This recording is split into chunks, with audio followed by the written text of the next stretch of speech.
باقی اصل میں آپ اپنی زندگی کو غور کرو، موٹی موٹی باتیں ہیں، کوئی کسی کی نیکی جو آپ نیکی کر رہے ہو، نیکی انسان سے ہی کرنی ہے، بدی بھی انسانوں سے ہوتی ہے۔ لوگوں کے ساتھ اچھائی کرو، اللہ آپ کا راضی، تو گویا کہ جس پر اللہ راضی ہے وہ لوگوں کے ساتھ نیکی شروع کر دیتا ہے۔ تو اللہ کی رضا مندی جو ہے اس کا پہلا ثبوت یہ ہے کہ آپ لوگوں کے ساتھ نیکی کرنی شروع کر دو گے۔ نیکی سے مراد یہ ہے کہ لوگوں کی برائی کو آپ معاف کرتے جاؤ گے، تبھی نیکی شروع ہوگی نا۔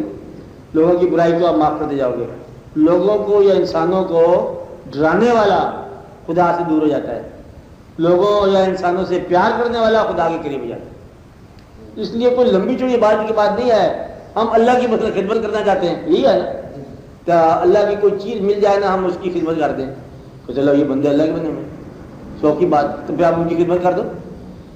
اب جس نے ان کو بنایا ہے اور وہ راضی ہو جائے گا کیونکہ اس کی بنائی ہوئی چیز کو آپ خدمت کر رہے ہو، بات سمجھ آئی؟ باقی ایک راز کی بات جو ہے نا وہ یہ ہے کہ کبھی آپ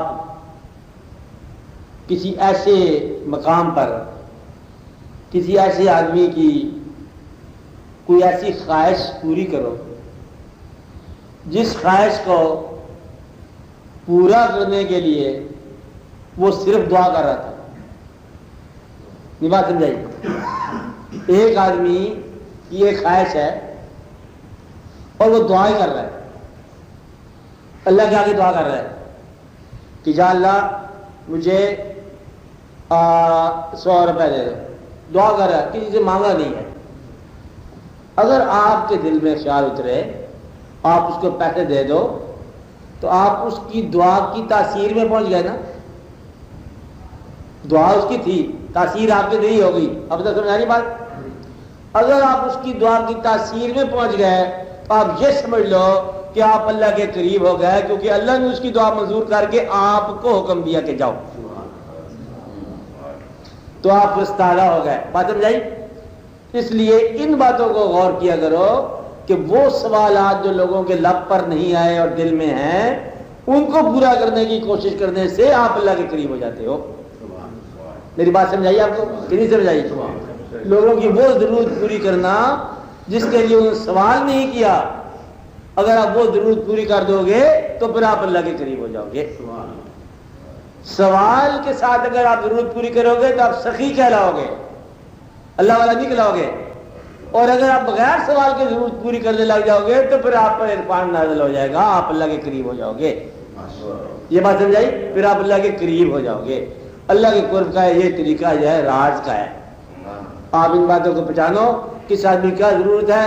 بعض اوقات ایسا ضرورت مند ہوتا ہے لیکن وہ ضرورت ظاہر نہیں ہونے دیتا، وہ بڑے طریقے سے اس کی خدمت کرو۔ چلو بہتر ہے، دعا کرو، خیر کرو، آواز دعا کرو، چلو پڑھو، کراچی پڑھو، دروچی پڑھو، کچھ پڑھو۔ اعوذ باللہ من الشیطان الرجیم، بسم اللہ الرحمن الرحیم، اللہم صل وسلم وبارک علی سیدنا و مولانا محمد صاحب التاج والمعراج والبراق والعلم، دافع البلاء والوباء والقحط والمرض والألم، اسمه مكتوب مرفوع مشفوع منقوش في اللوح والقلم، سید العرب والعجم، جسمه مقدس محقر مطهر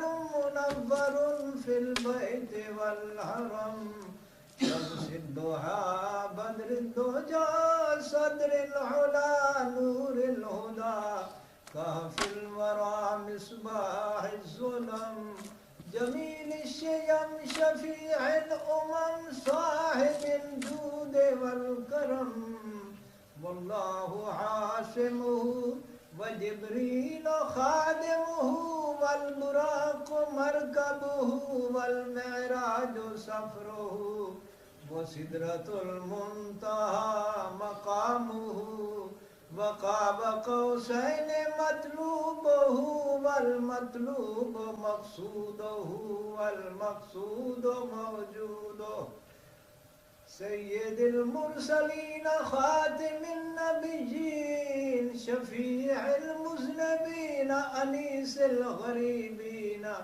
رحمة للعالمين راحة العاشقين أمراض المشتاقين شمس العارفين سراج السالكين مصباح المقربين محب الفقراء والغرباء واليتامى والمساكين أغثنا أغثنا أغثنا يا رسول الثقلين صلى الله عليك وسلم أغثني يا حبيبي أغثني يا حبيبي أغثني يا حبيبي أغثني يا حبيبي أغثني يا حبيبي أغثني يا حبيبي أغثني يا حبيبي أغثني يا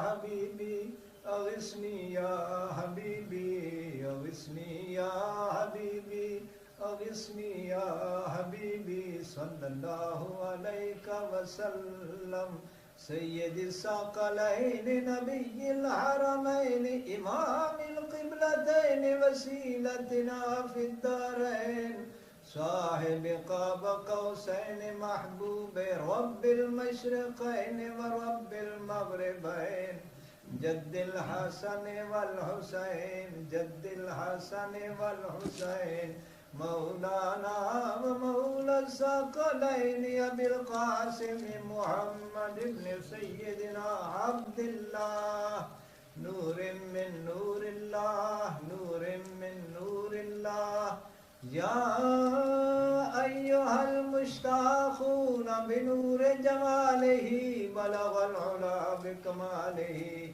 كشف الدجى بجماله حسنت جميع خصاله صلوا عليه وآله وصحابه وسلموا تسليما سبحان ربك رب العزة عما يصفون وسلام على المرسلين والحمد لله رب العالمين. دعا کرتے ہیں.